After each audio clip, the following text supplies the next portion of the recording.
Question posed by Kashfia Meherin. Assalamu alaikum, sir. This is from the Facebook, just received. What will we do in Eidul Adha during this coronavirus pandemic situation? Is it compulsory to give Qurbani during this situation? As you know that Qurbani is a recommendation of the Prophet, that those who can afford should give, those who are poor they need not give, but those who can afford should give. Even one animal for the full family sufficient. If the person can afford and give one animal per person, one goat, that's also acceptable.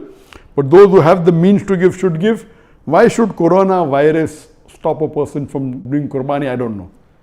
During coronavirus, yet we are having mutton, we are having beef, we are having chicken. If you feel personally because of the situation in your area, you cannot slaughter, then very well you can give to an organization to slaughter on your behalf. But if you have the means to give Qurbani, you should give Qurbani. It is recommended. And coronavirus should not stop you from that.